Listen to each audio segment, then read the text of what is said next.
ये मुद्दा बिल्कुल ही आसान तरीके से अगर कोई बुद्धिजीवी समझे तो समझ लेगा। इसमें बात ये हो जाती है कि माँ बाप को ये लगता है कि बच्चे को मैं ऐसी ऐसी दिशा दूंगा, बच्चा ऊंचाई को प्राप्त करेगा। लेकिन समस्या ये होती है कि बच्चे को कुछ और लग रहा होता है, माँ बाप को कुछ और लग रहा होता है। तो यहाँ पर समय का मतभेद हो जाता है। जिन परिस्थितियों में, जिस माहौल में माँ बाप पले बढ़े हुए हैं, वो परिस्थिति अब बदल चुकी है।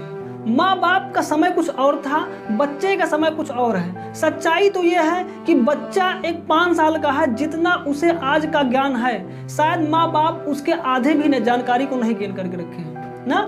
मैं सभी माँ बाप की बात नहीं कर रहा हूँ, लेकिन अधिकांश माँ बाप ऐसे ही। तो बच्चे के ऊपर माँ बाप को ये छोड़ देना चाहिए कि बच्चा कैसे कैसे ऊंचाई तक जा रहा है। यदि उन्हें लगता है कि ये गलत है तो बच्चे के साथ बैठें और बच्चे से ये बात करें, उसे पूछें कि बेटा तुम ये कर रहे हो तो ये तुम्हें कहाँ तक उचित लगता है। और माँ बाप को अगर गलत लगता है तो उसे भी बताएं कि बेटा हमने ये किया था, या मुझे लगता है कि इस जगह पे तुम वीक हो रहे हो। तो बच्चा अगर लगेगा कि हाँ पिताजी ये सही समझा रहे हैं, यहाँ पर गलत है, तो वो अपने आप ही उन चीज़ों में सुधार कर लेगा।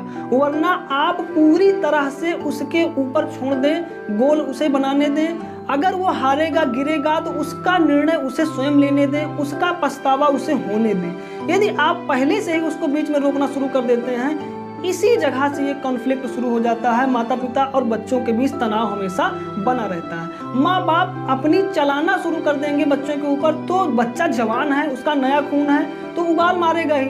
आप दबाने की कोशिश करेंगे तो मतभेद आ जाएगा। इसीलिए हमेशा के लिए मैं कहता हूँ कि बच्चे को अपने आप से स्वतंत्र रूप से जीने के लिए छोड़ दें। एक समय होता है 10-12 साल, 15 साल, तब तक आप उसको जितनी शिक्षा दे सकें दें, लेकिन उसके बाद अब उसे उड़ान भर